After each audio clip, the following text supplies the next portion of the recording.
ఈ దినాన్ని నేను చెప్పబోయినటువంటి వాక్యం అంటే గాడ్స్ ప్లాన్, దేవుని యొక్క ప్రణాళిక. దేవుని ప్రణాళిక ఏంటి అన్న విషయం మనం ధ్యానం చేయబోతున్నాం.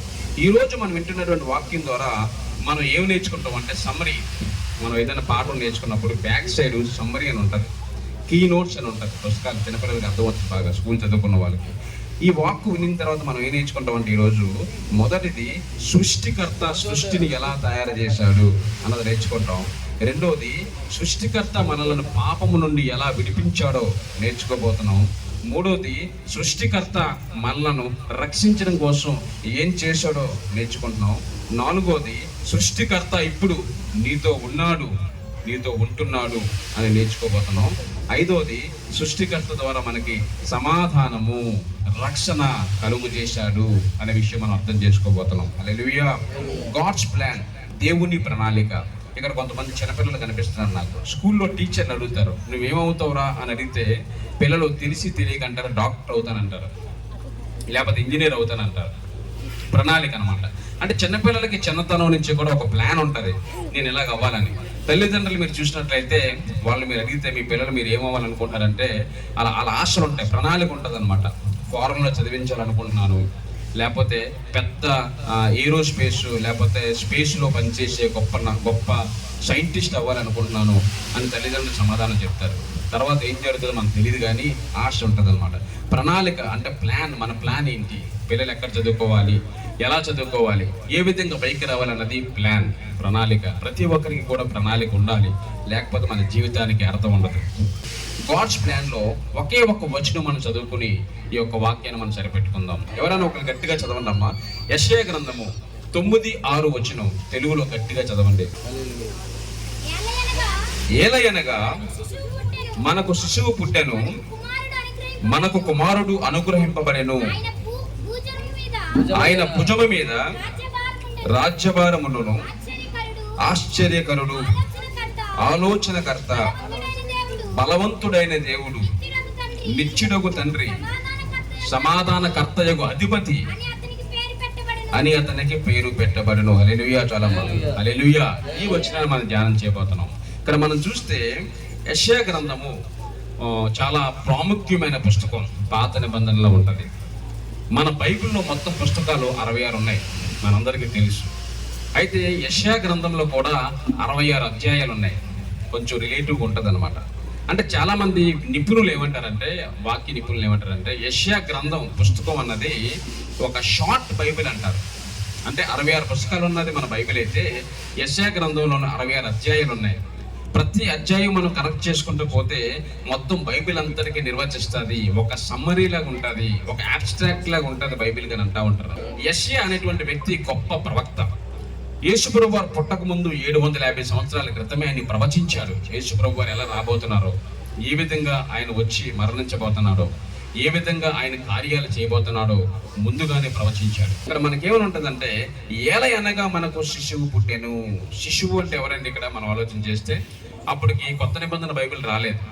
యెషయా కాలంలోని యేసుప్రభు వారే పుట్టలేదు. 750 సంవత్సరాల క్రితం చెప్పినటువంటి మాట ఏమన్నాడంటే, ఇది ప్రవచనము. అంటే ఒక మాట చెప్పబోతున్నాను. కొన్నిసార్లు ప్రవచనాలు మనం చూస్తుంటాం చర్చిల్లో గట్ట. చాలామంది సేవకులు బాగా ఆత్మీయతలు ఉన్నవాళ్ళు gifts of Holy Spirit work అవుతుంటాయి, ప్రవచనాలు చెప్తారు, హీలింగ్స్ చేస్తుంటారు, లేకపోతే అద్భుతాలు, దెయ్యాలు వెళ్ళగొట్టడం మనం చూస్తుంటాం. అవన్నీ కూడా దేవుని నామంలో జరుగుతాయి, జరగాలి కూడా, అది తప్పు కాదు. కానీ కొన్నిసార్లు కొంతమంది ప్రవచనాలు కొంచెం ఆలోచిస్తే మనకి వాక్యానికి మూలంగా మనం ఆలోచన చేస్తే కొంచెం హాస్యాస్పదంగా ఉంటుంది. ఫర్ ఎగ్జాంపుల్, ఇప్పుడు నేను ఉన్నాను అనుకోండి, నేను మీ మధ్యలోకి వచ్చి ఎవరినో ఒకరిని పేరు పిలిచి, నీకు ఇది జరగబోతుంది, వచ్చే నెల మీకు దేవుడు కారిస్తున్నాడు అని చెప్పాను అనుకోండి, మీరు అందరూ చప్పట్లు కొడేస్తారు కదా. ఎవరికైతే ఆ మాట చెప్పానో వాళ్ళు సంతోషపడిపోతారు. కొన్నిసార్లు జరగవచ్చు, ఆ విధంగా దేవుడు ఇవ్వచ్చు. నేనేమంటానంటే, నువ్వు చెప్తున్నటువంటి ప్రవచనము దేవుని నామానికి మహిమ వస్తుందా? First point. రెండవది ఏంటంటే, ఆయన రాజ్య వ్యాప్తి కొరకు వాడబడుతుందా? మూడవది, what is the use of the prophecy that you delivered among the church అని ప్రశ్నిస్తే దానికి ఆన్సర్ ఉండదు. కానీ కొన్ని ప్రవచనాలు కొంతమంది చెప్పేటప్పుడు ఉపయోగకరంగా ఉండట్లేదు. దానివల్ల దేవుని నామానికి మహిమ రాకపోతే నువ్వు దేనికోసం చెప్తున్నావు ప్రవచనం? ఇక్కడ ఈ ప్రవచనం మీరు చూస్తే యెషయా ప్రవక్త ప్రవచించిన ప్రవచనము 750 సంవత్సరాల తర్వాత జరిగిందండి. అది ప్రవచనం అంటే. హల్లెలూయా. లోకరక్షకుడు రాబోతున్నాడు అని ప్రవచించాడు, వచ్చాడు లోకరక్షకుడు. మన కోసం మరణించబోతున్నాడు అని చెప్పాడు, మన కోసం వచ్చి మరణించాడు. అది ప్రవచనం అంటే. ఇంకో ప్రవచనం మనం చూసుకుంటే యేసుప్రభు వారు ఒకసారి మరి ఒక ఊరు వెళ్తారు ఆయన. ఒక ఊరు వెళ్ళేటప్పుడు సమరయ పట్టణానికి వెళ్ళేటప్పుడు ఒక స్త్రీ ఉంటుంది అక్కడ. ఆ స్త్రీ వ్యభిచారంలో ఉన్నట్లుగా మనం చూస్తాం. వాక్య లేఖనాలు మనం చూస్తే యోహాను 4వ అధ్యాయంలో మనకు కనిపిస్తుంది. చదివితే మనకు చాలా అద్భుతమైన సంభాషణ కనిపిస్తుంది. ఆమె పాపంలో ఉండేటప్పుడు యేసుప్రభు వారి పక్కన ఎవరో లేకుండా ఉన్నప్పుడు ఆమెతో మాట్లాడుతున్నప్పుడు ఆమె గురించి చెప్పినప్పుడు ఆమె ఆ యొక్క ప్రవచనం ద్వారా మార్పు పొంది, అమ్మ నువ్వు సరిగ్గా జీవించట్లేదు, నీ యొక్క ఫ్యామిలీ లైఫ్ బాగోలేదని ప్రవచిస్తే ఆమె జీవితం మార్చబడి పట్టణమంతా మారిపోయిందండి. హల్లెలూయా. ఈరోజు కొంతమంది ప్రవచనాలు ఎలా ఉంటున్నాయంటే, ఎవరికైనా చెప్పేటప్పుడు దేవుడు ఎప్పుడు కూడా మనల్ని అవమానపరచడు, మనల్ని ఘనపరుస్తాడైనా అందరి సమక్షంలో అవమానపరచడు. అది ప్రవచనం. కొన్నిసార్లు మనం చూస్తాం, అందరూ ఉంటుండగా వేరే ఒకరి కోసం దేవుడు చెప్తున్నాడని చెప్పి చెడ్డగా ప్రవచనం కూడా చెప్పడం దేవుని వాక్యానుసారం కాదు. మనం చెప్పే ప్రవచనము దేవునికి నామానికి మహిమ రావాలి. రెండోది అది ఖచ్చితంగా జరగాలి. హల్లెలూయా. దానివల్ల మనకు ఉపయోగం ఉండక్కర్లే, దేవుని రాజ్య వ్యాప్తికి ఉపయోగపడాలి. అది ప్రవచనం అంటే.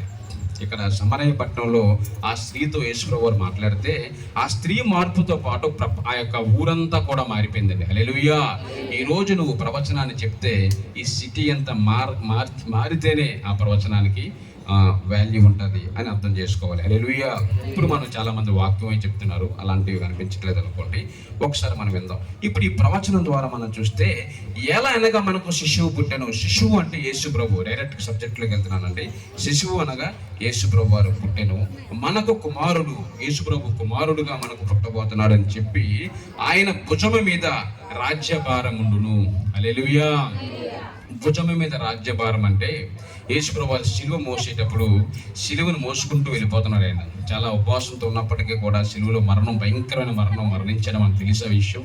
ఆ సిలువను మోసుకెళ్ళడం అంటే సిలువ మీద ప్రపంచ భారం ఉన్నది, ప్రపంచ పాపము సిలువ మీద ఉన్నది, ఆయన భుజాల మీద మోసుకుని వెళ్ళిపోయి మన కోసం మరణించాడు అనేటువంటి వాక్కు సత్యం ముందుగా ప్రవచించాడు యెషయా ప్రవక్త. హల్లెలూయా. భుజము మీద రాజ్య భారాన్ని వేసుకున్నాడు. కొన్నిసార్లు దేవుడు అంటున్నాడు, ప్రయాసపర భారం మోసుకుని వెళ్ళిపోతున్నారా, నా యుద్ధకు రండి, మీ భారాన్ని నా మీద వెయ్యండి, నేను మీకు నేను మీ కాడిని లేకపోతే మీకు నేను సమాధానం ఇస్తాను, లేకపోతే మీ యొక్క బాధలు తీర్చబడతాయి అని దేవుని వాక్కు మనకు కనిపిస్తుంది. అంటే మన భారము ఆయన మీద మోపితే ఆయన మన భారాన్ని మోస్తాడు. హల్లెలూయా. నేనేమంటాను తెలుసా, మన యొక్క పాపాలు కావచ్చు, మన ఇబ్బందులు బాధలు కావచ్చు, అవన్నీ కూడా ఆయన మోసాడు సిలువలో ఇప్పుడు 2000 సంవత్సరాల క్రితం. కాబట్టి మనం భుజం మీద మళ్ళీ మన భారం వేసుకుని వెళ్ళక్కర్లేదు. మన భారం ఆయన తీసుకెళ్ళిపోయాడు, మోసాడు. కాబట్టి ఫర్ ఎగ్జాంపుల్ ఇప్పుడు నేను బ్యాగ్ తీసుకొస్తున్నాను, దాంట్లో కొన్ని పుస్తకాలు, వాటర్ బాటిల్స్ ఉన్నాయి. అది మా అబ్బాయి నాకు ఇచ్చాడు మోయలేక, నేను మోసాను. మళ్ళీ వాడు బ్యాగ్ నేను తీసుకున్న తర్వాత మళ్ళీ వాడి మీద వెయిట్ ఎలా ఉండదు కదా, నాకు ట్రాన్స్ఫర్ అయిపోయింది కదా. అలాగే మన పాప భారం ఆయన తీసేసుకున్నాడు. కానీ మనమేమనుకుంటున్నాం అంటే ఇంకా నా వెనకాల బరువు ఉందని అనుకుంటున్నాం, ఇంకా పాప భారం ఉందనుకుంటున్నాం. కాబట్టి మనకి రక్షణ రావట్లేదు. ఆయన భుజము మీద రాజ్య భారం ఉన్నది. తర్వాత ఇంకేమంటాడంటే ఆ యొక్క శిశువుకి, లోక రక్షకుడికి, యేసు ప్రభువుగా మనం ఇక్కడ చూస్తే ఐదు నామాలు కనిపిస్తున్నాయండి. ఆయన ఏమనబడుతున్నాడంటే ఆశ్చర్యకరుడు. ఎవరండి? ఆశ్చర్యకరుడు. రెండోది ఆలోచనకర్త, మూడోది బలవంతుడైన దేవుడు, నాలుగవది నిత్యుడకు తండ్రి, ఐదవది సమాధానకర్తయగు అధిపతి అని పేరు పెట్టబడును. హల్లెలూయా. ఈ 5 పేర్లు ప్రపంచంలో ఎవ్వడికి లేవు, యేసు ప్రభువుకు తప్ప. ఎవరు కూడా అర్హులు కాదు అని నేను గట్టిగా చెప్పగలను. మనం చూస్తే మొదటి మాట, ఈ 5 మాటలు మనం ధ్యానం చేసి వర్తమానాన్ని ముగించుకుందామండి. ఆశ్చర్యకరుడు అంటే ఏంటి? ఇంగ్లీష్లో మనం చూస్తే వండరస్ అని ఉంటుంది అనమాట. కొన్నిసార్లు మనం చూస్తాం ఆశ్చర్యం అంటే, ఇప్పుడు చిన్నపిల్లలు ఎవరైనా పైనుంచి గెంతేస్తున్నారు అనుకోండి, వాళ్ళకి ఏం అవ్వట్లేదు అనుకోండి, ఆశ్చర్యం. అది మన ఆశ్చర్యం, ఎలా గెంతేస్తున్నారు ఆశ్చర్యపడతాం. తర్వాత మన స్పేస్లోకి ఎవరైనా వెళ్తున్నారు అనుకోండి, మనకు తెలిసిన వాళ్ళు, మనం పొంగిపోతాం, స్పేస్లోకి వెళ్తున్నారు, చాలా ఆశ్చర్యం అది కదా. ఇంకా అవన్నీ కూడా ఆశ్చర్యం. నేనేమంటానంటే అవన్నీ ఆశ్చర్యం కాదు. ఏది ఆశ్చర్యం అంటే మనం చూస్తే సృష్టిని 6 రోజుల్లో తయారు చేయడం అన్నది ఆశ్చర్యకరము. అది ఎప్పుడో చేయలేంది. అది ఆశ్చర్యం అంటే. ఆయన 6 రోజుల్లో సమస్త సృష్టిని చేసినట్లుగా మనకు అర్థమైంది కదండి. మొదటి రోజు మనం చూస్తే వెలుగును చీకటిని ఆయన వేరుపరిచాడంట. ఆశ్చర్యకరంగా ఏం చేశాడంటే వెలుగును చీకటిని వేరుపరిచాడు. రెండోదిగా మనం చూస్తే రెండో రోజు వాతావరణాన్ని జలములను వేరుపరిచాడంట రెండో రోజు. మూడో రోజు మనం చూసుకుంటే నీటిని లేకపోతే నేలను నీటిని వేరుపరిచాడు. తర్వాత పంటలు పండించాడు మూడో రోజు. హల్లెలూయా. మొదటి 3 రోజులు మనం చూస్తే ఆయన తయారు చేసినట్లుగా మనం చూస్తాం. 4వ రోజు మనం చూస్తే సూర్యుడు చంద్రుడు నక్షత్రాలు సృష్టించాడంట. ఆకాశంలో వాటిని నింపాడు. హల్లెలూయా. కొన్నిసార్లు మనం చూసి చిన్నపిల్లలు ఐస్ క్రీమ్ చాలా ఇష్టపడుతుంటారు. ఐస్ క్రీమ్తో పాటు ఐస్ క్రీమ్ ఒకటే కాదు, ఏం చేస్తామంటే కొన్నిసార్లు బాదం పప్పులు గట్రా వేపి కొన్ని స్ట్రాబెర్రీస్ అయి పెట్టి అలంకరించి దాని మీద అలా నింపి తింటా ఉంటాం టేస్ట్ కోసం. ఐస్ క్రీమ్ చాలా టేస్ట్గా ఉంటుంది. మరలా మనం ఎడిషనల్గా కొన్ని యాడ్ చేస్తుంటాం. అది అలా అంటే చూడడానికి అందంగా అనిపిస్తుంది. కానీ మీరు చూస్తే సూర్యుడిని చంద్రుడిని నక్షత్రాలని తయారు చేసి ఆకాశంలో అలా నింపాడంట. హల్లెలూయా. ఇది ఆశ్చర్యం అండి. మీరు పల్లెటూరు వెళ్ళిపోతే రాత్రులు పడుకున్నప్పుడు చూస్తే కింద నుంచి చూస్తే ఆకాశంలోని నల్లగా ఆకాశం ఉంటుంది. చుక్కలు ఇలాగ చక్కగా చుక్కలు కనిపిస్తుంటాయి. తెల్ల పేపర్ తీసుకుని చుక్కలు పెడితే మనకి ఎలా ఉంటుందో అలాగే నల్లగా ఉన్న ఆకాశం మీద తెల్ల చుక్కలు అందంగా కనిపిస్తుంది, ముచ్చటగా ఉంటుంది అనమాట. యేసు ప్రభువారు లేకపోతే దేవుడు ఏం చేశాడంటే ఆశ్చర్యకరుడు కాబట్టి సూర్యుడిని చంద్రుడిని నక్షత్రాలను తయారు చేసి ఆకాశంలో అలా నింపాడంట. హల్లెలూయా. అది ఆశ్చర్యకరుడు అంటే. అర్థమవుతుందండి. మీ అబ్బాయి పైనుంచి కిందకి ఎత్తుది ఆశ్చర్యం కాదు, చాలా మందికి ఎత్తుతారు. అలాగే ఉదాహరణ చెప్తున్నాను. హల్లెలూయా. చాలా మంది కొన్ని సంవత్సరాల తర్వాత సూర్యుడి దగ్గర కూడా వెళ్ళి రావచ్చు. అది గొప్ప విషయం అవుతుంది. కానీ మరి ఇది అంతకన్నా ఆశ్చర్యకరమని అర్థం చేసుకోవాలి. తర్వాత 5వ రోజు మనం చూస్తే జలరాశులను సృష్టించాడంట 5వ రోజు. హల్లెలూయా. సముద్రాల్లో జలరాశులు చాలా ఉంటాయి. అసలే మనం వాటర్ వరల్డ్ కనుక మనం ధ్యానం చేసినట్లయితే సముద్రంలోని చాలా రకాల జలరాశులు ఉన్నాయి. భూమి యాక్చువల్గా మనం భూమి గుండ్రంగా ఉంటుంది కదా, 5 భాగాలు విభాగిస్తే 4 భాగాలు వాటరే ఉంటుంది, 1 భాగము నేల. ఆ 1 భాగంలో అన్ని దేశాల్లోనే ఎంతమంది జనాంగం ఉంటారు కదండి. అయితే 4 భాగాలు కనుక మనం చూసినట్లయితే అంతా సముద్రంతో నిండిపోయింది. దాని లోపల ఉన్న జలరాశులు మనం లెక్క కడితే మానవ జాతి కన్నా గొప్పవి. హల్లెలూయా. మానవుల యొక్క ఆ వ్యవహారాల కన్నా వాటి వ్యవహారాలు చాలా చాలా ఉన్నతంగా ఉన్నాయని అర్థం చేసుకోగలం. వాటర్ వరల్డ్ అనే సబ్జెక్ట్ మనం చదువుకుంటే. హల్లెలూయా. అయితే జలరాశుల్ని తయారు చేసినట్లు మనం చూస్తాం 5వ రోజు. 6వ రోజు మనం చూస్తే భూమి మీద జీవులను సృష్టించాడు. అలాగే 6వ రోజున మానవుడిని ఆయన సృష్టించాడు. హల్లెలూయా. నేనేం చెప్పబోతున్నానంటే దేవుని యొక్క ప్రణాళిక. కొంతమంది ఇక్కడ ఉన్న వాళ్ళని అనుకోవచ్చు, నేను దేనికి పనికిరాను, నాకు చదువు లేదు, లేకపోతే నాకు జ్ఞానం లేదని అనుకోవచ్చు. ఈ దినాన్ని దేవుడు ప్రత్యేకమైన ప్రణాళికతో సృష్టిని తయారు చేసిన నీకు అర్థం అవ్వాలి. హల్లెలూయా. ఇలా కూర్చుంటే అలా పక్క నుంచి ఒక పురుగు వెళ్ళిపోతుంది అనుకోండి, అది కూడా ప్రత్యేకమైన ప్రణాళికతో దేవుడు తయారు చేసిన నీకు అర్థం కావాలి. హల్లెలూయా. అయితే 6వ రోజున మనిషిని తయారు చేశాడు, మానవుడిని ఆదామును తయారు చేశాడు. తర్వాత సాటి అయిన సహాయం ఇవ్వడం కోసం అవ్వను కూడా తయారు చేసినట్లుగా మనం చూస్తాం. అయితే 7వ రోజున మనం చూస్తే విశ్రాంతి దినంగా ఆయన 6 రోజులు కష్టపడి 7వ దినాన్ని విశ్రాంతి చేసుకున్నట్లుగా వాక్యంలో మనకు అర్థమవుతుంది. ఆశ్చర్యకరుడు అంటే ఆశ్చర్యకరంగా సృష్టి అంతటిని కూడా 6 రోజుల్లో ముగించగలిగాడు. హల్లెలూయా. నేను పిహెచ్డి చేసేటప్పుడు రీసెర్చ్ గట్రా చేస్తూ ఉంటాం కదా, కొన్ని చదువుతూ ఉంటాం. చదువుతుండేటప్పుడు ఏంటంటే ఒక చిన్న విషయాన్ని అలా రీసెర్చ్ అంటారు అన్నమాట. మామూలుగా ఇప్పుడు వాటర్ ఉందనుకోండి, వాటర్లో ఏముంది, దాంట్లో మనకి ఎంతవరకు ఉపయోగం ఉండదు, ఆ స్టడీని రీసెర్చ్ అంటాం. అలాగే చిన్న పాయింట్ని ఎక్కువ స్టడీ చేయడం రీసెర్చ్ అంటాం. దానికి ఏళ్ళు పడుతుంది అనమాట. అంటే ఒక చిన్న పాయింట్ చదవడానికి సంవత్సరాలు పట్టేస్తుంది మనకి. కానీ దేవుడు ఏం చేశాడండి 6 రోజుల్లో సమస్త సృష్టిని ముగించాడు. హల్లెలూయా. ఆయన ఆశ్చర్యకరుడు. తర్వాత మనం ముందుకు వెళ్ళినట్లయితే ఆయన ఆశ్చర్యకరుడు సృష్టి కోసం మనం మాట్లాడుకున్నాం కదా. దానికంటే గొప్ప విషయం ఏంటంటే దేవుని దృష్టిలో సృష్టి లెక్క కాదండి. దేవుని దృష్టిలో ఒకసారి మనం చూస్తే గ్యాలక్సీస్ అవన్నీ మనం అబ్జర్వ్ చేస్తే, లేకపోతే సూర్యుడు చంద్రుడు నక్షత్రాలు మనం ధ్యానం చేస్తే, ఆ స్టడీ ఆస్ట్రాలజీ మనం చదువుకుంటే అవి చాలా పెద్ద వస్తువులు అనమాట. మ్యాక్రో పార్టికల్స్ అంటాం, మైక్రో పార్టికల్స్ కూడా ఉంటాయి. అంటే భూమి కొంత సైజులో ఉంది. దానికంటే చాలా చాలా పెద్దగా మనం చూస్తాం. మనం ఒకవేళ సూర్యుని చూసుకున్నాం అనుకోండి, చాలా రెట్ల భూమి కన్నా పెద్దది. నక్షత్రాలు చూసుకుంటే కొన్ని వందల కొలది సూర్యులు కలిసినా ఒక నక్షత్రం అవ్వదు.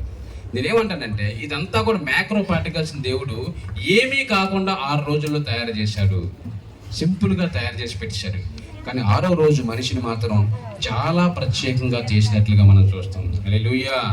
మనసు పెట్టి కూర్చుని మట్టిని తయారు చేసి, మట్టిలో నీళ్లు కలిపి, మట్టిని బాగా ముద్దగా చేసి, మానవుణ్ణి ప్రత్యేకంగా తన రూపంలో తన పోలిక చొప్పున మనిషిని తయారు చేశాడు. ఈ దినాన్ని నువ్వు పుట్టి ఉన్నావంటే దేవుడు నిన్ను తయారు చేశాడు. నీ పట్ల ప్రణాళిక ఉన్నది.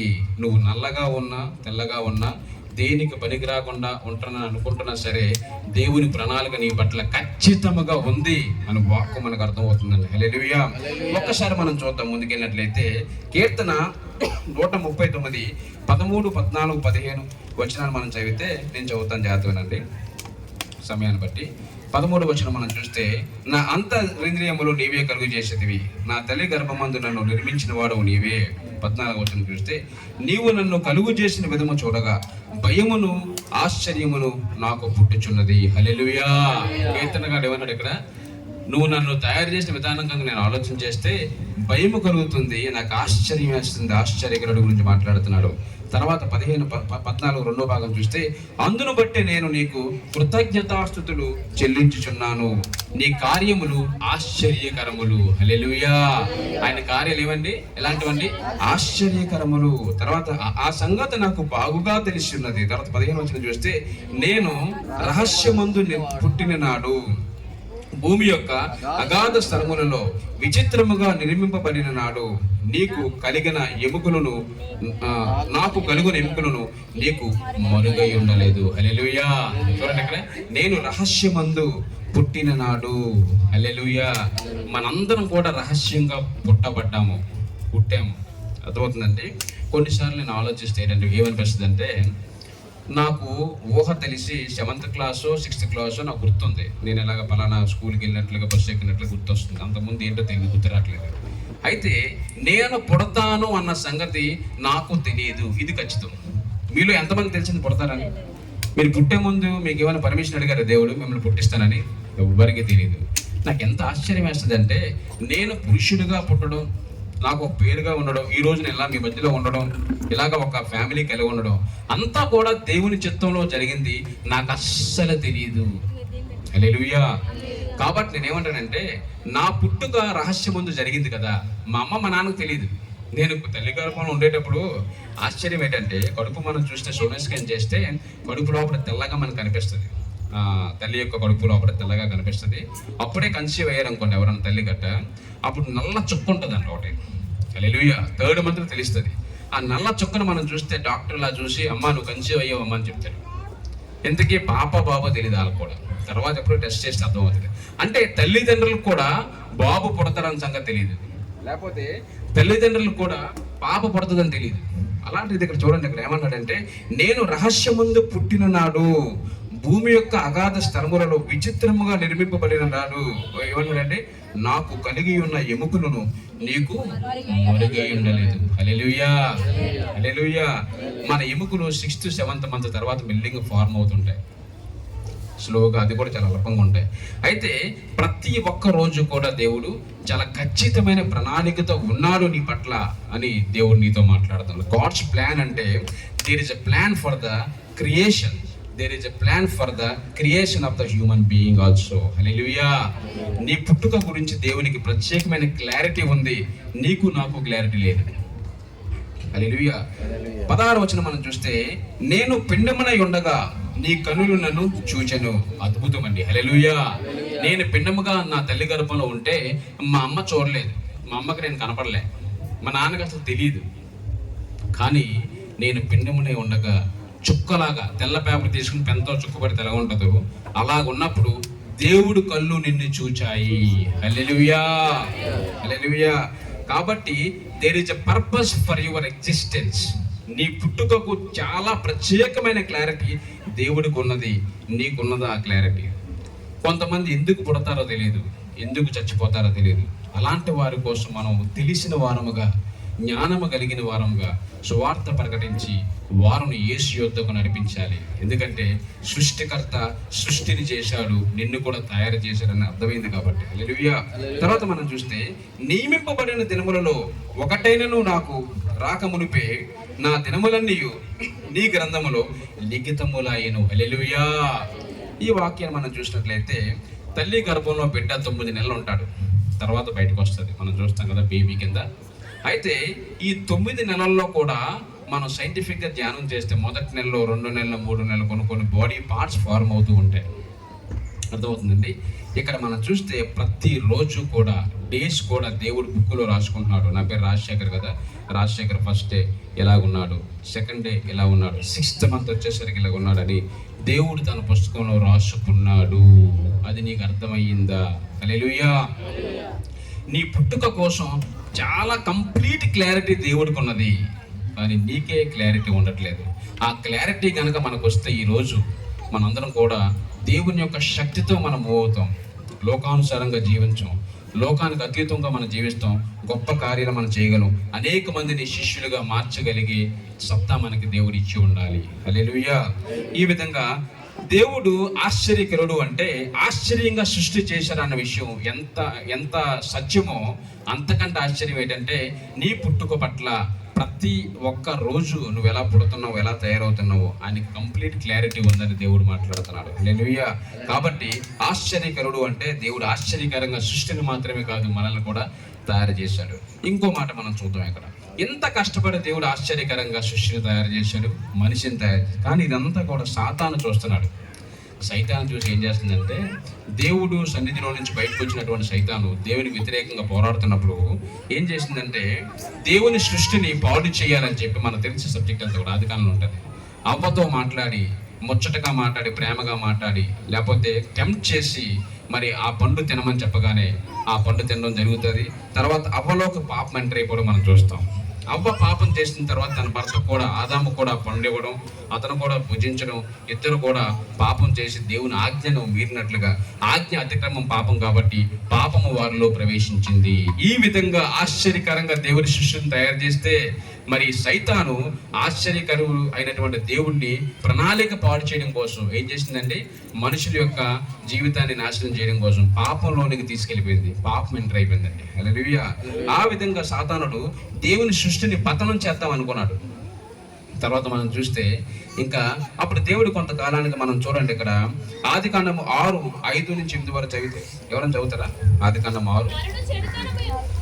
నరుల చెడుతనము చదవనమ్మా, చదవండి.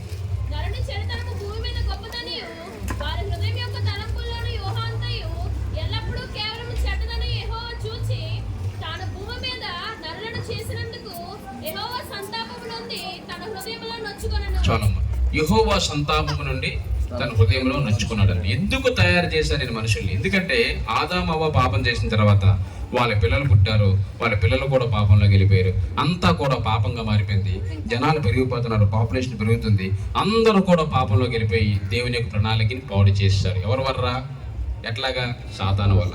ఇక్కడ మనం చూస్తే తర్వాత దేవుడు ఏమనుకుంటాడంటే, దేవుడు తాను భూమి మీద నరులను చేసినందుకు యెహోవా హృదయంలో సంతాపం పొందాడంట. ఎందుకు తయారు చేశాను రా బాబు వీళ్ళని అని బాధపడ్డాడంట. అన్ని ప్రణాళిక పాడైపోయినట్టే కదా. నేనేం చెప్పబోతున్నాను, ఇప్పుడు దేవుడు ఎలాంటి వాడండి? ఆశ్చర్యకరుడు. అలాంటి సందర్భంలో మనం చూస్తే కొంచెం ముందుకెళ్ళినట్లయితే అద్భుతంగా దేవుడు మరి ఆ యొక్క జనాంగాన్ని నాశనం చేద్దాం అనుకున్నాడు. అందరిని తుడిచేద్దాం, అందరూ పాపం చేస్తున్నారు, నా ప్రణాళిక పాడైపోయిందని అనుకున్నాడు.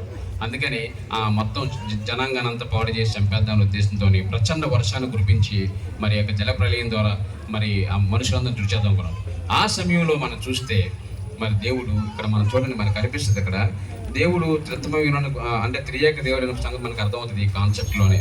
అప్పుడు దేవుడు ఏం ఆలోచిస్తారంటే, ఆ పైనుంచి చూసేటప్పుడు మనుషులందరూ పాపంతో ఉన్నారు కదా, ఒకే ఒక్కరు ఉన్నాడండి, అతనే నోవాహు. హల్లెలూయా. మనం చూస్తే ఇక్కడ 8వ వచనం మనం చదవండి ఒకసారి. 8వ వచనం ఆదికాండము 6:8 ఉంటుంది అని చదవండి ఒకసారి. అయితే నోవాహు చాలండి, యెహోవా దృష్టి యందు కృప పొందిన వాడాయను. హల్లెలూయా. ఆయన కృప మనల్ని పాపం నుంచి విడిపిస్తుందండి. అంటే నోవాహు మాత్రమే రైచియస్ పర్సన్గా దేవుడు చూడగలిగాడు. కాబట్టి నోవాహుని కాపాడదామని చెప్పి తన కుటుంబం అంతటిని కూడా రక్షించినట్లు మనం చూస్తాం. నేనేమంటానంటే కుటుంబంలో ఒక్కరు కనుక నీతిమంతులుగా ఉంటే కుటుంబాన్ని అంతని దేవుడు రక్షిస్తాడు. కాబట్టి నోవాహు పిల్లలు మంచోళ్ళని లేదు ఇక్కడ, నోవాహును బట్టి దేవుడు తన కుటుంబాన్ని రక్షించాడు. అలాగా దేవుడు ప్రణాళిక సాతానుడు పాడు చేద్దామని చూశాడు, కానీ ఆలోచనకర్త మరి ఆశ్చర్యకరుడు కాబట్టి ఆశ్చర్యకరంగా నోవాహు ద్వారా మరి దేవుడు జనాంగాన్ని రక్షించాడు. ఈ రోజు నువ్వు నేను బ్రతుకున్నావు అంటే ఆ రోజు నోవాహు బ్రతుకున్న బట్టే. హల్లెలూయా. అయిపోయింది. రెండో పాయింట్కి వస్తున్నాను, ఆలోచనకర్త.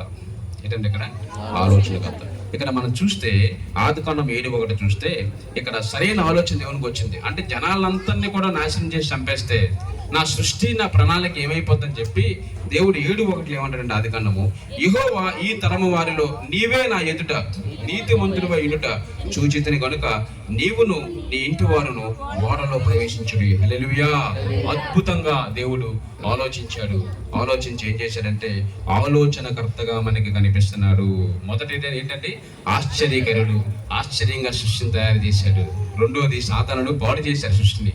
కానీ ఆలోచనకర్త అంటే ఆలోచనకు తండ్రి. కొన్నిసార్లు మన ఆలోచనలు చాలా వెరైటీగా ఉంటుంటాయి. 4 రూట్స్ ఉంటాయి, ఎటువైపు వెళ్ళాలో తెలియదు. అప్పుడు సరైన ఆలోచన రావాలి మనకి. ఇక్కడ ఆలోచన ఏం చేశాడంటే దేవుడు నోవాహు ద్వారా కుటుంబాన్ని రక్షిస్తే మరలా జనాంగాన్ని అంతా రక్షించవచ్చు కదా, నా ప్రజలను నేను కాపాడుకోవచ్చు కదా అని చెప్పి ఆలోచనకర్తగా మనం చూస్తున్నాం. ఆ విధంగా నోవాహు కుటుంబాన్ని దేవుడు రక్షించాడు. జలప్రలయం వచ్చింది, అందరూ చచ్చిపోయారు. పురుగులు లేకపోతే పక్షులు, జంతువులు, మనుషులందరూ కూడా జలప్రలయంలో కొట్టుకుని పోయి చచ్చిపోయినట్లు మనం చూస్తాం. కానీ నోవాహు కుటుంబం మాత్రం దేవుడు రక్షించాడు. హల్లెలూయా. వండర్ఫుల్. అద్భుతంగా దేవుడు రక్షించాడు. సాతాను చూస్తున్నాడు. సాతాను చూసి ఏం చేస్తున్నాడంటే ఆశ్చర్యంగా మరి దేవుడు సృష్టిస్తే పాడు చేశాడు. మళ్ళీ ఇప్పుడు దేవుడు ఆలోచనకర్తగా అద్భుతమైన ఆలోచన చేసి నోవాహును రక్షించాడు. మనల్ని అందరూ రక్షించడం కోసం సాతాను గారు చూశాడు. ఏం చేశాడంటే మరలా నోవాహు కుటుంబంలో ప్రవేశించాడు. షేము, హాము, యోపేతు అనే కుమారులు ఉన్నారు నోవాహుకి. అయితే ఏం చేశారంటే సాతాను గారు మరలా మరి నోవాహు కుమారుల్లో ప్రవేశించి పాపాన్ని మళ్ళీ పెట్టడం మనం చూస్తాం. మరలా వాళ్ళు కూడా పాపం చేసి పాపంలోకి వెళ్ళిపోవడం వల్ల మరలా ప్రపంచం అంతా కూడా పాపంలో కొట్టుకెళ్ళిపోవడం మనం చూస్తాం. అయితే ఈ సమయంలో దేవుడు ఆలోచిస్తున్నాడు, ఎంత రక్షిద్దాం అనుకున్నా మనుషులు రక్షించబడట్లేదు. పాపం పట్టి పీడిస్తుంది, పాపంతో జీవిస్తున్నారు, పాపం నుంచి విడుదల పొందలేకపోతున్నారు. ఏం చేయాలి అని దేవుడు ఆలోచిస్తున్నప్పుడు ఆలోచనకర్తగా 2 పాయింట్లు ఉన్నాం మనం. ఆలోచనకర్తగా ఏం చేశారంటే ఇక లాభం లేదు, నేనే పరలోకం నుంచి భూలోకానికి వెళ్ళిపోవాలి, నేనే వాళ్ళని రక్షించాలి అనే గొప్ప ఆలోచన దేవునికి కలిగిందండి. అందుకని ఆయన ఆలోచనకు కర్త. హల్లెలూయా. చాలా మంది ప్రవక్తలు వచ్చారు, చాలా మంది గొప్ప వాళ్ళు ముందుకొచ్చి భూమి మీద జీవించి దేవుని కోసం ప్రకటించిన పాపం వారిని విడిచిపెట్టట్లేదు. పాపం చేస్తే అప్పట్లోనే బలులు అర్పించేవాళ్ళు, పాప పరిహారార్థ బలి కింద రక్తాన్ని ప్రోక్షించేవారు. అది కూడా శాశ్వతమైనది కాదు, టెంపరీ సొల్యూషన్ అనమాట. కానీ దేవుడు ఏం చేశాడంటే ఇదంతా కాదని చెప్పి లోక రక్షకుడు నేనే అని చెప్పి కుమారుడికి ఈ లోకానికి రావడం, ఈ లోకానికి వచ్చి వార్త అందించడం, మరణించడం, తన రక్తాన్ని చిందించడం, మనం విడుదల పొందడం అద్భుతంగా జరిగినట్లు మనం చూస్తాం. ఆలోచనకర్త అంటే ఏంటో తెలుసా? పరలోకాన్ని విడిచిపెట్టి భూమి మీదకి మానవుడిగా వచ్చి తన ప్రాణాన్ని పెట్టి రక్తాన్ని పెట్టి నిన్ను నన్ను కొనుక్కొని మనల్ని రక్షించడం ఆలోచనకర్త అంటే. హల్లెలూయా. మనం మన పిల్లల కోసం మరణించాం, మన పిల్లల కోసం మనం త్యాగం చేస్తాం, ఆస్తులు కూడా పెడతాం, మన జీవితాన్ని ఇచ్చేస్తాం, కానీ ప్రాణం మాత్రం పెట్టలేమండి. కానీ యేసు ప్రభు ఈ లోకానికి వచ్చి మనల్ని రక్షించడం కోసం తన ప్రాణాన్ని ఇచ్చేశాడు. దేవుడు మనల్ని ఎంత ప్రేమిస్తున్నాడంటే తన ప్రాణం కన్నా ఎక్కువగా ప్రేమించినట్లుగా మనకు అర్థమవుతుంది. ఇక్కడ ఆలోచనకర్త యొక్క ఆలోచన ద్వారా దేవుడు మనలను రక్షించి ఈ లోకానికి వచ్చి మనల్ని పాపం నుంచి విడిపించాడు. హల్లెలూయా. అయితే ఎప్పుడు వచ్చాడంటే 4 సంవత్సరాలు మనం వెయిట్ చేయాల్సి వచ్చింది. తర్వాత చాలా విషయాలు జరిగాయి. అప్పుడు సడన్గా ఒక గుడ్ న్యూస్, అదే క్రిస్మస్. యెషయా 9:6 చెప్పబడినట్లుగా శిశువు అవతరించాడు, లోకరక్షకుడు జన్మించాడు. క్రిస్మస్ దినాన్ని మనం చూస్తాం. క్రిస్మస్ అంటే ఏంటి అని మనం ఆలోచన చేస్తే అనంతుడైన దేవుడు పరిమితి గల మానవుణ్ణి కలుసుకోవడమే క్రిస్మస్. అనంతుడైన దేవుడు పరిమితి గల మానవుణ్ణి కలుసుకోవడం ఎంత ఆశ్చర్యం అంటే మనం వాక్యం చదువుతాం కదా, మరి భూమి ఆయన పాదపీఠం అంట, ఆకాశమైన సింహాసనం అంట. అంత గొప్ప దేవుడు, అంటే కాలు పెడితే భూమి అంతా పట్టేస్తుంది అనమాట. అంత గొప్ప దేవుడు అయితే, అంత గొప్ప దేవుడు, అంత మ్యాక్రో ఎలిమెంట్గా ఉన్నటువంటి దేవుడు ఆ యొక్క పరలోకాన్ని విడిచిపెట్టి, మహిమను విడిచిపెట్టి, చిన్న బిడ్డగా, లేకపోతే తల్లి గర్భంలోకి ఒక పాయింటర్ లాగా, ఒక చుక్కలాగా తల్లి గర్భంలో ఉద్భవించడం ఆశ్చర్యకరమైనది. హల్లెలూయా. అంటే సృష్టికర్త అయిన దేవుడు, సృష్టికి మించినటువంటి దేవుడు, దాన్ని ఆ యొక్క అన్లిమిటెడ్నెస్ని లిమిటెడ్గా మార్చుకుని మానవుడి యొక్క దేహంలోనికి, మరి ఆ స్త్రీ గర్భంలోనికి రావడం మహా అద్భుతము. ఎక్కడ జరగదు కూడా. హల్లెలూయా. ఆ విధంగా క్రిస్మస్ దినాన్ని మరి అపరిమితమైన దేవుడు పరిమిత గల మానవుని కలుసుకున్నాడు, మనల్ని రక్షించడానికి తన స్థితిని మార్చుకున్నాడు. హల్లెలూయా. అది దేవుని ప్రణాళిక అంటే. దేవుని ప్రణాళిక అంటే ఏదో పుట్టేసాము, బతికేస్తున్నాం, చచ్చిపోతున్నాం కాదండి. కొంతకాలం బతికామండి, మా పిల్లలకి ఆస్తి కూడబెట్టామండి, వాళ్ళు కూడా బాగానే బతుకుతారండి, అది కాదండి. పుట్టడం చచ్చిపోవడం కాదండి కాన్సెప్ట్. ఇక్కడ పుట్టావంటే దేనికోసం పుట్టావు, నీ యొక్క ప్రణాళిక, దేవుని ప్రణాళిక నీ పట్ల ఏమైందో నువ్వు కనుక్కోగలగాలి ఈ భూలోకంలో. హల్లెలూయా. కాబట్టి దినాన్ని దేవుడు ప్రత్యేకంగా మాట్లాడుతారు. రెండో మా పాయింట్ అయిపోయింది ఇక్కడ. అంటే మొదటి మాట ఏంటంటే ఆశ్చర్యపడి అయిపోయింది, ఆలోచనకర్త అయిపోయింది. మూడో మాట మనం చూసుకుంటే ఆయన బలవంతుడైన దేవుడు. హల్లెలూయా. ఏంటంటే ఆయన బలవంతుడైన దేవుడు. ఎలాగా బలవంతుడైన దేవుడు అంటే మనం చూస్తాం. బలవంతుడు అంటే కొన్నిసార్లు కొంతమంది బాగా జిమ్కి వెళ్ళి బాడీ పెంచుకుని, లేకపోతే ఎక్సర్సైజులు చేసి కొట్లాటల్లో గట్ట పాల్గొని ప్రైజులు తెచ్చుకుంటారు. అంటే గొప్పతనం ఏంటంటే ఒక వ్యక్తి 10 మందిని కొట్టమంటే బలవంతుడని ఒక రకమైన ప్రైజ్ మనీ గారు తెచ్చుకుంటారు. WWF అవన్నీ మనం చూస్తూ ఉంటాం. బలవంతుడైన దేవుడు అంటే ఏంటో తెలుసా? Accepted to live like human being. అది బలవంతుడంటే. బలాన్నంతా, మహిమనంతా విడిచిపెట్టి ఏమీ లేని బలహీనుడుగా భూమి మీదకి రావడము నిజమైన బలవంతుడి లక్షణం. హల్లెలూయా. నాకు చాలా పవర్ ఉందండి, నేను ఒక మాట చెప్తే ఏదైనా జరిగిపోద్ది, అంత పవర్ నాకుంది. ఆ పవర్ అంతా వదిలేసి మామూలు మానవుడిగా వచ్చి కష్టపడి బతకడం బలవంతుడు అంటే. ఇక్కడ మనం చూస్తే became a man completely, he became a complete human being even though he is unlimited God. Hallelujah. అనంతుడైన దేవుడు అయినప్పటికీ కూడా తన బలాన్నంతా విడిచిపెట్టి సామాన్య మానవుడిగా భూలోకానికి వచ్చి మానవుడిగా చనిపోవడము బలవంతుడైన దేవుడి యొక్క క్వాలిటీ. హల్లెలూయా. మనం చూస్తే ఇంకా మనం చూసినట్లయితే ఆయన భుజము మీద రాజ్యభారముండును అంటే ఆయన భుజం మీద సిలువను మోసుకుని వెళ్ళిపోయాడు. సిలువ అంటే క్రాస్ ఉన్న చెక్క మాత్రమే కాదండి, ప్రజల యొక్క సమస్త మానవాళి యొక్క పాపాలు ఆయన భుజం మీద వేసుకుని మోసుకుని వెళ్ళిపోయాడు. హల్లెలూయా. నేను ఒక మనిషిగా ఒక 50 కేజీలు మోయగలనేమో, మామూలుగా మీరు కూడా కొంత కేజీ మోయగలరు. కానీ యేసు ప్రభువు ఏం చేశాడంటే సమస్త మానవాళి యొక్క పాపం, అది ఎన్ని కేజీల కింద లెక్క కట్టగలవండి? ప్రపంచ మానవుల యొక్క పాపం. ఆ పాపాన్ని తన పరిశుద్ధమైనటువంటి దేహం మీద వేసుకుని ఆయన శాపంగా మారిపోయాడు. హల్లెలూయా. ఇక్కడ నిర్వచనం మనం ఆలోచన చేస్తే ఎలా ఉంటుందంటే, ఇక్కడ ఆయన శాపంగా మారిపోయినట్లు వాక్యం చెప్తుంది, కానీ ఆయన నిజంగా శాపం అవ్వలేదు అక్కడ. కానీ ఆయన దేహం మీద ఆ యొక్క శిక్షణ వేసుకున్నాడు, శాపంగా మార్చబడ్డానికి ఇష్టపడ్డాడు. కానీ ఆయన పరిశుద్ధుడు. హల్లెలూయా. ఇక్కడ మనం చూస్తే బేర్ ద స్ట్రైప్స్, మనం చూస్తే 39 దెబ్బలు ఆయన భుజం మీద మోసుకున్నాడు, మన గురించి ఆయన మీద వేసుకున్నాడు. అతి బలవంతుడు అంటే. కొన్నిసార్లు మన సినిమాలో చూస్తాం, 10 మందిని హీరో కొట్టేస్తాడు, చంపేస్తుంటాడు, మనం ఎగిరిపోయి గాలిలోకి వెళ్ళిపోతుంటారు, మనం చూస్తుంటాం కదా, మామూలుగా యాడ్స్లో గట్రా కనబడుతుంది. అంటే బలవంతుడు అంటే ఆ బలంతో చాలా మందిని జయించడం బలవంతుడు అనుకుంటాం. కానీ ఇక్కడ యేసు ప్రభువు వారు దేహాన్ని చంపుకున్నాడు, ఆయన తనకు తనుగా బలహీనుడిగా ఆయన అర్పించుకున్నాడు. అది నిజమైన బలవంతుడు అంటే. హల్లెలూయా. మన దేవుడు సామర్థ్యము గలవాడు, మన దేవుడు బంధకాలను విరగ్గొట్టగలడు, మన దేవుడు మన గొలియాతును చంపగల దేవుడు. దావీదు చూస్తే చిన్న పిల్లోడ్లాగా, మా అబ్బాయి ఉన్నాడు కదా, దావీదు అలా ఉంటాడేమో. మరి గొలియాతు అయితే అప్పట్లో 9 ఫీట్ ఎంతో అని లెక్క కట్టారు. అంత పెద్దోడు ఇలా ముందు వస్తుంటే, ముందు నీటితో నడుస్తుంటే, ఎంత పెద్ద దేహంతో ముందుకు వస్తే, మరి దావీదు లాంటి చిన్న పిల్లవాడు దేవుని యొక్క బలముతో చంపగలిగాడు గొలియాతును. హల్లెలూయా. బలహీనుడుగా ఉన్నవాడు అత్యంత బలవంతుడు. దేవుడు మనతో ఉంటే, అది బలహీనుడికి లోకానికి వచ్చి తన బలాన్నంత విడిచిపెట్టి సామాన్య మానవుడిగా ఆత్మీయ జీవితం ద్వారా, ప్రార్థన ద్వారా, వాక్యం ద్వారా మరి యొక్క భయంకరమైన శ్రమలను గెలవగలిగాడు దేవుడు. హల్లెలూయా. అది బలవంతుడంటే. మనం చూస్తే బలవంతుడంటే మనం చూస్తే మరి దానియేలును సింహాల బోన్లో వేశారు కదా, వేస్తే సింహాలు పటాపట కొట్టి చంపేయాలి. కానీ బలవంతుడైన దేవుడు సింహాల నోళ్లను మూయించాడు. హల్లెలూయా. సమస్యలు లాంటి ఇబ్బందులు లేకపోతే సింహం లాంటి సమస్యలు నీ మీదకి వస్తున్నప్పుడు వాటిని ముయ్యించగలడు. నువ్వు బలహీనురాలవే, కానీ నీలో ఉన్న దేవుడు బలవంతుడు. హల్లెలూయా. నీ సమస్యలను ముయ్యగలడు, నీ బాధలను విరగ్గొట్టగలడు, లేకపోతే గొలియాతు లాంటి సమస్యలను నువ్వు చంపగలవు. ఎందుకంటే మన దేవుడు బలవంతుడైన దేవుడు. హల్లెలూయా. ఫరో గురించి మనం ఆలోచన చేస్తే ఫరో మహారాజు ఎంత విర్రవీగాడో మనం చూస్తాం. అస్సలు యెహోవా ఎవడు అని ఏకవచనంతో తిట్టినట్లుగా కూడా మనం చూస్తాం. అలాంటి ఫరోను కూడా భరించి దేవుడు చివరగా మరి ఎర్ర సముద్రంలో చచ్చిపోయేలాగా మరి పతనాన్ని కలిగేటట్లుగా మనం చూస్తాం. హల్లెలూయా. ఈ దినాన దేవుడు మనకి బలవంతుడైన దేవుడుగా ఉన్నాడు. నువ్వు ఎంత బలహీనంగా ఉన్నా నీ దేవుడు బలవంతుడు. హల్లెలూయా.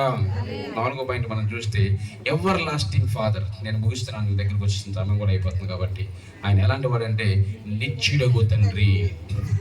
ఎవర్ లాస్టింగ్ అంటే ఇన్ఫైనైట్. మనం 70 ఏళ్ళు లోకంలో బతుకుతాం, తర్వాత చనిపోతాం. కొన్నిసార్లు ముందు అవ్వచ్చు, వెనక అవ్వచ్చు, కానీ మన దేవుడు నిత్య నివాసి. ఒక్కసారి మాట చూడండి, కీర్తన 89:8 ఒకసారి చదవండి ఒకసారి.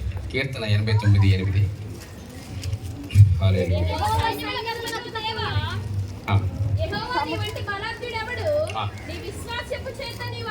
చాలా నీ విశ్వాస్యతపు చేత ఏంటది? నీ విశ్వాస్యత చేత నీవు ఆవరింపబడి ఉన్నావు. ఈ యొక్క మర్మం మనం ఆలోచన చేస్తే విశ్వాస్యత చేత ఆవరింపబడ్డాడంట. అంటే ఫెయిత్ఫుల్నెస్ సరౌండ్స్ యూ అని ఉంటుంది. ఫెయిత్ఫుల్నెస్ సరౌండ్స్ మీ అని ఉంటుంది ఇంగ్లీష్లో. ఒక్క చిన్న నిర్వచనం చెప్తాను మీకు. ఇప్పుడు రాత్రిపూట అయిపోయింది అనుకోండి, కరెంట్ పోతే మనకి చీకటి అయిపోద్ది. ఒక కొవ్వొత్తు వెలిగిస్తే, మీరు చూడండి ఇక్కడ, కొవ్వొత్తు వెలిగిస్తే కొవ్వొత్తు చుట్టూరు చిన్న వెలుగు వస్తుంది మనకి. ఏంటది? చిన్న ఇంద్రధనుసులాగా వస్తుంది. కొవ్వొత్తు దేనికంటే జస్ట్ మనకి ఆ ప్లేస్లో ఏదైనా కనిపించడం కోసం కొవ్వొత్తు ఉపయోగపడుతుంది. పెద్ద ఎక్కువ వెలుగు రాదు కాబట్టి. ఆయన మీరు చూస్తే ఆ కొవ్వొత్తును అలా ముందు తీసుకెళ్తారు అనుకోండి, కొవ్వొత్తులో ఉన్న వెలుగు అగ్ని కన్నా దాని ముందున్నటువంటి ఆ ఇంద్రధనస్సు దానికన్నా ముందు వెళ్తుంటుంది. ఇక్కడ ఉందనుకోండి కొవ్వొత్తు, నిప్పు, మంట, దానికన్నా 2 అడుగులు, ఒక 15 సెంటీమీటర్స్ ముందే ఉంటుంది వెలుగు. అది ఆయన విశ్వాస్యత అంటే. ఆయన విశ్వాస్యత చేత ఆవరింపబడి ఉన్నాడంటే ఆయన విశ్వాసం ఎంత గొప్పదో తెలుసా? ఆయన విశ్వాసం ద్వారా ఆయన ముందు జీవించగలుగుతున్నాడు. ఆయన కంటే ముందు విశ్వాసం వెళ్తుందండి, కాబట్టి ఆయన నిత్య నివాసం. హల్లెలూయా. నిత్యుడగు తండ్రి అంటే ఎందుకు ఆయన నిత్యంగా జీవిస్తున్నాడంటే ఆయన విశ్వాసము ఆయన కంటే ముందు పరిగెట్టేస్తుంది. హల్లెలూయా. ఈ దినాన్ని నీ విశ్వాసము నీ సమస్యల కన్నా ముందు పరిగెట్టగలగాలి. నీ విశ్వాస్యత క్రీస్తు వలె లేకపోతే దేవుని యొక్క ఔన్నత్యం వలె మనము కూడా ముందుకు పరిగెత్తగలగాలి విశ్వాస్యత చేత. హల్లెలూయా. ఇక్కడ మనం చూస్తే నిత్యుడగు తండ్రి విషయంలో మనం మాట్లాడుకుంటున్నాం. యెషయా గ్రంథం 40:28 ఏముంటుందంటే, చదవండి. యెషయా 40:28. నేను త్వరగా ముగిస్తాను, సమయం కావస్తుంది. నీకు తెలియదా, నీవు వినలేదా, భూదిగంతములను సృజించిన యెహోవా నిత్యుడగు దేవుడు, ఆయన సొమశిలడు, అలయుడు. చాలమ్మ. ఆయన జ్ఞానమును శోధించుట అసాధ్యము. హల్లెలూయా. ఇక్కడ చూడండి, నీకు తెలియదా, నీవు వినలేదా, భూదిగంతములను సృజించిన యెహోవా నిత్యుడగు దేవుడు. హల్లెలూయా. ఎప్పుడు జీవించేవాడు, అంతము లేనివాడు. ఒక గుడ్ న్యూస్ ఏంటో తెలుసా? మనం ఇప్పుడు చనిపోయామనుకోండి, మనము కూడా నిత్యుడగు దేవుడితో ఉండబోతున్నాము. అందుకే ఈ ట్రైనింగ్ ప్రోగ్రామ్. క్రిస్టియానిటీ చర్చెస్ దేనికో తెలుసా?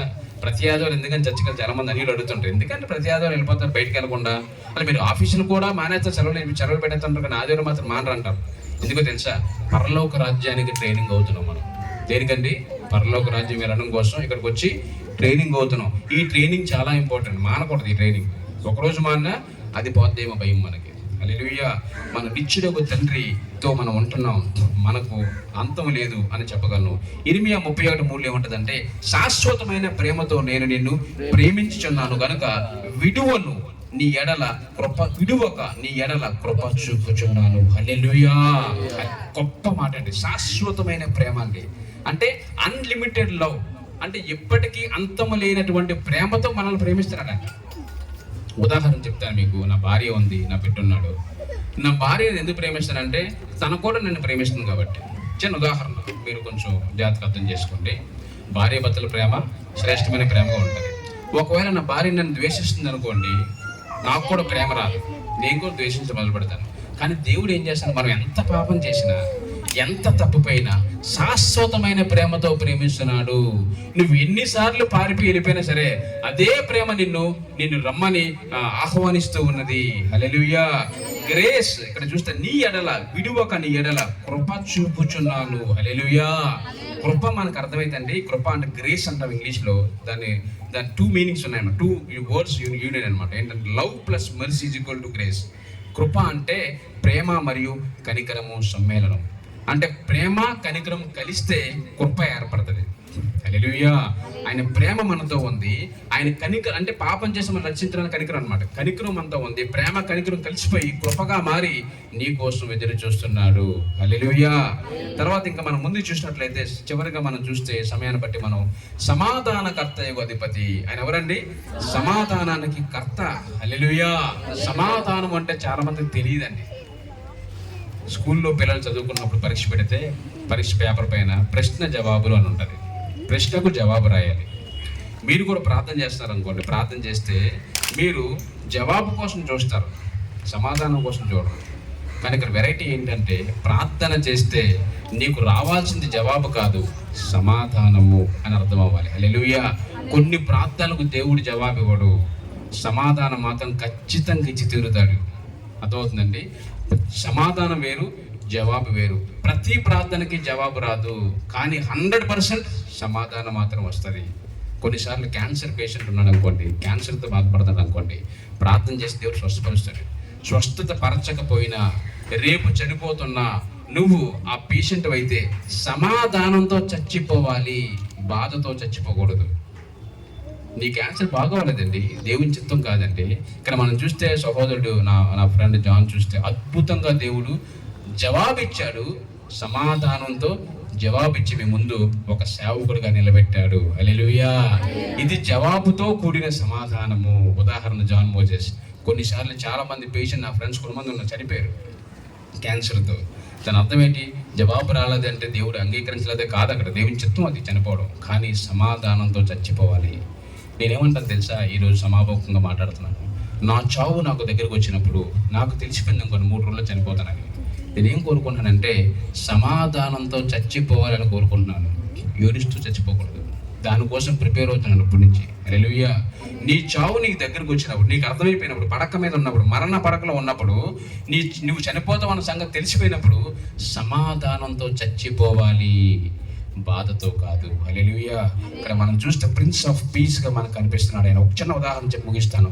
మనం చూస్తే మార్కు సువార్త 5:25-34 వరకు చదువుకుంటే ఒక స్త్రీ కనబడుతుంది. అక్కడ రక్తస్రావంతో బాధపడుతున్న స్త్రీ కనిపిస్తుంది. మనం చదువుకున్న కాన్సెప్ట్ మనకు బాగా తెలుసు. ఆమె గురించి మనం ఆలోచన చేస్తే ఆమె ఎంతో మంది డాక్టర్ల దగ్గరికి వెళ్ళింది, ఎంతో తిప్పలు పడ్డది, కానీ బ్లీడింగ్ ప్రాబ్లం క్లియర్ అవ్వలేదు. ఆ రోజుల్లో మరి వైద్యం కూడా అంత ఎక్కువ డెవలప్ అయ్యి ఉండదేమో. ఎంతో బాధతో ఉన్నప్పుడు మరి యేసుప్రభువు వారు లోకరక్షకుడు వీధుల్లోకి వస్తున్న సంగతి తెలియగానే సంతోషంతో నేను వెళ్ళిపోతాను, ఆయనతో మాట్లాడుకుంటాను, ఎంతో బాగా చెప్పుకుంటాను, ఆయన పక్కన కూర్చుంటాను, ఆయన కౌగిలించుకుంటాను అనుకుందామే. కానీ యేసుప్రభువు వారు పబ్లిక్ ఫిగర్ అప్పుడు. ఎందుకంటే మనకి ఎవరైనా మినిస్టర్ వచ్చారనుకోండి, అందరూ వెళ్ళిపోయిన కలిసేస్తారు. ఎందుకంటే గొప్ప వ్యక్తి వస్తున్నాడు కాబట్టి. యేసుప్రభువు గొప్ప వ్యక్తి కాబట్టి ఆ రోజుల్లో ఉన్నాడు, ఎంతో మందికి అద్భుతాలు చేశాడు ఆయన. ఈమె వెళ్దామంటుంటే బ్లీడింగ్ ప్రాబ్లం ఉంది, వెళ్ళలేకపోతుంది బయటికి, సిగ్గు, భయము, బాధతో ఉంది. అందరూ మూగిపోయారు, ఈమె వెళ్ళడానికి సమయం కుదరట్లేదు. అలాంటి సమయంలో ఏంటి ప్రభు నాకు బాధ, మిమ్మల్ని కలుద్దాం అనుకుంటే మనసులో అనుకుంటుంది, కానీ అవ్వట్లేదు, జనాలు గుంపు కూడిపోయారు. అప్పుడు ఎలాగోలా వెళ్ళిపోతాను నేను, కనీసం పాకురుకుంటాను, వెళ్ళిపోయి వస్త్రాన్ని ముట్టుకుంటాను, నాకు స్వస్థత వస్తుందని నమ్మిందండి. వెళ్ళిపోయింది. ఎలాగెళ్ళిందో మనకు తెలియదు, కానీ వస్త్రాన్ని ముట్టుకోగానే చిక్కుమని ఒక రకమైన ప్రభావం యేసుక్రీస్తు ప్రభువులోంచి వెళ్ళిపోయి ఆమెకు హీలింగ్ అయిపోయింది. హల్లెలూయా. అంటారైనా ఎవరో నన్ను ముట్టుకున్నారంటాడు ఆయన ఆశ్చర్యంగా. ఎందుకంటే చాలా మంది, వేల మంది ఉన్నారు అక్కడ, ఎవరో ఒకలా ముట్టుకొని చాలా మంది పడిపోతున్నారు ఆయన మీద. కానీ ఆమెను ఎలా చూసి దగ్గరికి పిలిచి, చదవన్నమ్మా మార్కు 5:34 చదవాలి. అందుకాయన కుమారి, నీ విశ్వాసం నేను స్వస్థపరిచను, ఆగమాగు సమాధానము గలదానవై పొమ్ము. రెండోది, నీ బాధ నివారణై నీకు స్వస్థత కలుగును గాక. హల్లెలూయా. ఇక్కడ ఏమన్నాడండి? విశ్వాసం స్వస్థపరిచింది. ఫస్ట్ మాట ఏంటి? సమాధానం గలదానమై పొమ్ము. రెండోది నీ బాధ పోయింది. మూడోది స్వస్థత కలిగింది. ఇక్కడ ఏమంటానండి? నీ ప్రార్థనకు జవాబు ఇంపార్టెంట్ కాదు, సమాధానం ఇంపార్టెంట్. నీకు సమాధానం వస్తే నీకు సొల్యూషన్ వచ్చినట్టే. కొన్నిసార్లు మీరు ఉద్యోగుల కోసం ప్రార్థన చేస్తారు, ఎంత చేసినా ఉద్యోగం రాదు. పరీక్షల కోసం ప్రార్థన చేస్తారు, ఎంత చేసినా మార్కులు రావు. చాలా ప్రార్థన చేస్తారు కానీ మన సమాధానం రాదు. కానీ సమాధానం దేవుడిస్తాడు. కొంతకాలం తర్వాత జవాబు కూడా నీకు వస్తుంది. ఆమె చూడండి, సమాధానం అంటే ఫస్ట్ హృదయం అంతా కూడా నెమ్మది వస్తుందండి. స్వస్థ సంగతి పక్కన పెట్టండి, హృదయం అంతా కూడా అమ్మయ్య యేసు ప్రభువుని నేను తాకాననే ఫీలింగ్తో ఆమె సమాధానంతో ఉంది. తర్వాత దేవుడు ఏమన్నాడు? స్వస్థత వచ్చింది అన్నాడు. నీ బాధ పోయింది అన్నాడు. ఆ పెయిన్ కూడా పోయిందండి, స్వస్థత వస్తుందండి. అంతకంటే ముఖ్యంగా సమాధానంతో వెళ్ళిపోయింది అక్కడి నుంచి. ఈ దినాన్ని నేను ముగిస్తున్నాను వాక్యం. ఇక్కడి నుంచి జవాబుతో వెళ్ళొద్దు, దయచేసి సమాధానం పట్టుకుని వెళ్ళిపోండి. జవాబు ఇంటికెళ్ళకి వస్తుంది. లేకపోతే పిల్లడికి ఉద్యోగం ప్రార్థన చేస్తారా, నెక్స్ట్ వీక్ వస్తుంది. మీకు ఏం క్యాన్సర్ ఉందా, నెక్స్ట్ మంత్ తగ్గిపోద్ది. ఇప్పుడు మాత్రం సమాధానం తెలిపోరు. ఇక్కడి నుంచి సమాధానంతో లేకుండా నువ్వు వెళ్ళడానికి వీల్లేదు. ఎందుకంటే వాక్యం ఏం చెప్తుందంటే, నీ ప్రార్థనకు ఖచ్చితంగా వచ్చే సమాధానం జవాబు కాదు, జవాబు తర్వాత వస్తుంది. హల్లెలూయా. చాలా ప్రార్థన చేద్దాం, కలుసుకోండి. ఎవరైనప్పటికీ కూడా దేవుడు మాట్లాడుతుంటే, ఇక్కడ నాతో మాట్లాడాడు, మీతో మాట్లాడుతున్నాడు, అందరితో మాట్లాడాడు దేవుడు. ఇక్కడి నుంచి మీ సమస్య ఏంటో నాకు తెలియదు. జబ్బు కావచ్చు, వేదనలు కావచ్చు, శోధనలు కావచ్చు, మనశ్శాంతి లేని జీవితం కావచ్చు, లేకపోతే భయంకరమైన చెడ్డ అలవాట్లకు బానిసైపోయి రహస్యంగా నువ్వు పాపంలో ఉన్నావేమో, లేకపోతే తప్పుడు సంబంధాలతో ఉన్నావేమో, ఏదైనప్పటికీ కూడా దేవుడు మాట్లాడుతున్నాడు. ఇప్పుడే నీకు సమాధానం కలుగును గాక. సమాధానంతో వెళ్ళు, సమాధానంతో పొమ్ము. నీ యొక్క వ్యాధి నివారణ అయిపోద్ది. నీ సమస్యకు పరిష్కారం దేవుడు ఇస్తున్నాడు. నువ్వు ఇంటికెళ్ళు, సమాధానంతో వెళ్ళిపో. నీ జీవితానికి విడుదల, నీ సమస్యకు పరిష్కారం. అడ్డుబండలు బద్దలైపోతున్నాయి. నీ జీవితంలో విజయాలను చూడబోతున్నావు. మరలా ఇక్కడికి వచ్చి నువ్వు సాక్ష్యం చెప్పబోతున్నావు. హల్లెలూయా. అందరూ ప్రార్థన చేద్దాం. ప్రార్థన చేయండి, ఇప్పుడే ప్రార్థన చేయండి. మీ సమస్య ఏంటో నాకు తెలియదు, మీరు ప్రార్థన చేయండి. ఇప్పుడే అడగండి. ఒకవేళ ఎంప్లాయ్మెంట్ కోసం నువ్వు ఆలోచిస్తున్నావా, వివాహం కోసం నువ్వు ఆలోచిస్తున్నావా, లేకపోతే నీ యొక్క జబ్బులు, తెలియని జబ్బులు ఏమైనా ఉండి చెప్పుకోలేక నువ్వు బాధపడుతున్నావా, నీ సమస్య ఏంటి నాకు తెలియదు, దేవుడు చూస్తున్నాడు. ఆ స్త్రీతో దేవుడు మాట్లాడాడు. ఆమె ముట్టుకుంది విశ్వాసం. ఈ రోజు నీకు విశ్వాసం కావాలి. ఇక్కడ యేసు ప్రభువు మన మధ్యలో ఫిజికల్గా లేనప్పటికీ కూడా ఆయన ఆత్మ మనతో ఉంది. ఆయన యొక్క ప్రభావం మన మధ్యలో ఉంది. ఆయన యొక్క అడుగుజాడలు ఇక్కడ ఉన్నాయి. ఇప్పుడే నువ్వు విశ్వాసంతో ఆయన్ను తాకు, ఆయన ముట్టుకో, ఆయన్ను దర్శించు, లేకపోతే ఆయన నువ్వు కౌగిలించు. ఇప్పుడే నీకు విడుదల వస్తుంది. ఆ విడుదలే నీకు సమాధానం. ఇప్పుడే దేవుడు నీకు సమాధానం ఇవ్వబోతున్నాడు. నీ సమస్యకు పరిష్కారం వస్తుందని నేను చెప్పలేను, కానీ ఇప్పుడే 100% నీకు సమాధానాన్ని దేవుడు ఇస్తున్నాడు. Hallelujah. Thank you Jesus, wonderful saviour. ఆశ్చర్యకరుడు, ఆలోచనకర్త, బలవంతుడైన దేవుడు, నిత్యుడగు తండ్రి, సమాధానకర్తయగు అధిపతి అని అతనికి పేరు పెట్టబడిందండి. ప్రవచనము ప్రవచింపబడింది, ప్రవచనము నెరవేర్చబడింది. ఈ దినాన్ని దేవుడు నీతో మాట్లాడుతున్నాడు. సంఘము చర్చిలో ఉండాల్సింది బయటకు వచ్చింది. ఇప్పుడు బయట నుండి సువార్త మరి బయటకు అన్యులకు వెళ్తుంది. అందరూ కూడా దేవుని వాక్యాన్ని వింటున్నారు, శిష్యులుగా మార్చబడుతున్నారు. ప్రార్థన చేద్దాం. అందరూ కూడా ప్రార్థించండి. మీ సమస్య కోసం మీరు ప్రార్థించండి. మీ యొక్క పరిస్థితి కోసం దేవుడికి చెప్పుకోండి. ఆమె ఏడ్చింది ఎన్నో సంవత్సరాలుగా, లేకపోతే ఎన్నో రోజులుగా ఏడుస్తూ ఎదురు చూసింది. కానీ ఆమెకు అనుకున్నట్టుగా యేసుప్రభువుని కలడానికి అవ్వలే, మాట్లాడడం కూడా అవ్వలేదు. అసలే అంతమంది జనాల్లో ఆమె యేసుప్రభువుని కలవడానికి అసలు అవ్వలేదు. కానీ ఆమెకు పరిష్కారం దొరికింది.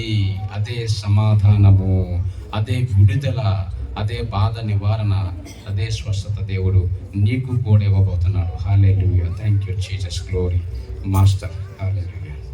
ఇప్పుడు ప్రార్థన చేసుకుందామండి. సిస్టర్ చేస్తారు.